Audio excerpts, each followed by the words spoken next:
Imagine a civilization so advanced, they didn't see the universe as empty space, but as a single, living being, breathing in and out.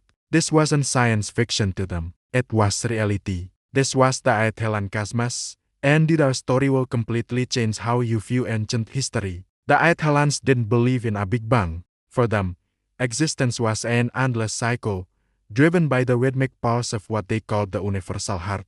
This cosmic heartbeat created everything, and their entire philosophy revolved around understanding its rhythm. They called this endless, universal motion the Great Flux. They perceived reality in three layers, or veils. First, there's the veil of matter, the world we can see and touch planets, stars, and our own bodies. But to the Aethelans, this was just the surface, the densest form of energy. Beneath that lies the veil of resonance. This is the invisible, energetic world of thought, emotion, and the life force itself. Think of it as the software running the hardware of the physical world. The Aethelans mastered the science of this veil, learning to sense and even influence it.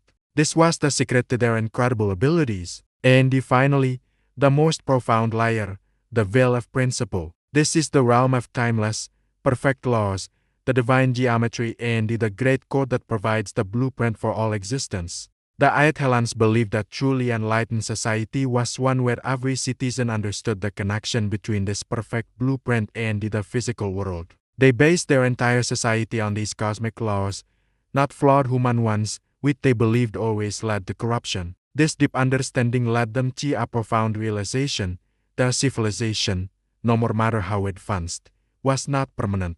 They knew a catastrophic ice age was coming, but instead of fighting it, they embraced a higher purpose, what they called the cosmic imperative. They saw themselves as an associate. What does that mean? It means they had an ethical duty not to save themselves, but to plant the seeds of their knowledge for the next cycle of life, for the next version of humanity. They weren't the first civilization to do this, and they knew they wouldn't be the last. Their mission wasn't about their own survival, but about ensuring that wisdom itself survived. They were preparing to pass the torch. So, how do you preserve the most profound knowledge in the universe for a future civilization that hasn't even been born yet?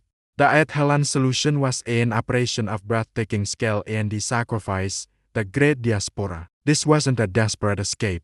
It was a carefully planned, strategic dispersal of the people and the wisdom across the globe. Starting around 96,0 years ago, as the ice sheets began to grow, they launched three distinct waves of dispersal. Each had a unique mission. First came the navigators. These were the youngest, hardest Aethelans, masters of the sea. They traveled to the farthest corners of the planet, the lands that would survive the coming freeze. Their mission was simple but crucial: survive. They were to integrate with the early human populations they encountered, passing on simplified knowledge, the basics of celestial cycles for farming, and the core concept of a cosmic law, a heavenly father. These ideas would echo down through the millennia, becoming the faint, mythic memories in our earliest cultures. Next were the keepers, who left about 500 years later. These were the bioalchemists and the healers. They settled in remote, protected valleys and the jungles. Their task was to preserve the Aethelan understanding of life force,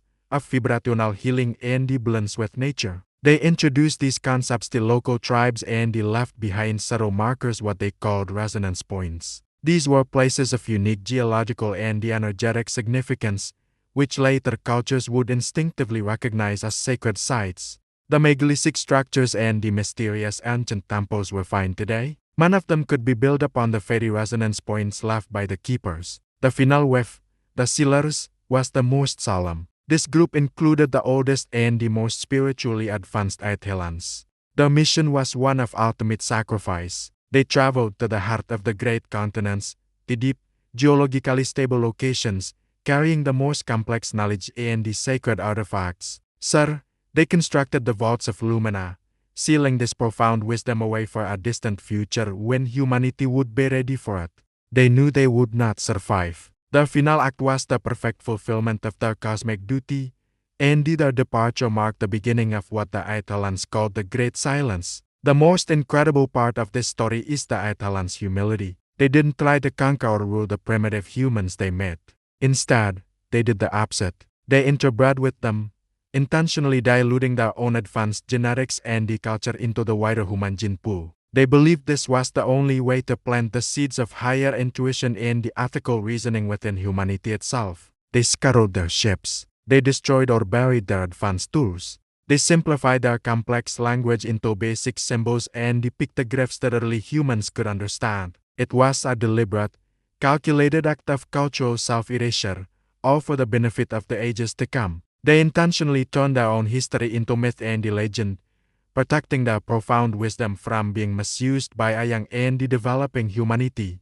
The story of Aethel teaches us that the greatest civilizations might not be the ones that build the highest towers, but the ones that plant the deepest seeds. They sacrificed everything, not for glory, but for a future they would never see. What do you think? Could the myths of gods from the sky, the mysteries of ancient megaliths, and the strange uniformity of sacred geometry across the ancient world all be faint echoes of this great diaspora? The Aethelans may be gone, but their legacy, their seed, could be hidden all around us, waiting to be rediscovered. Thanks for joining me on this journey into the Aethelan Cosmos.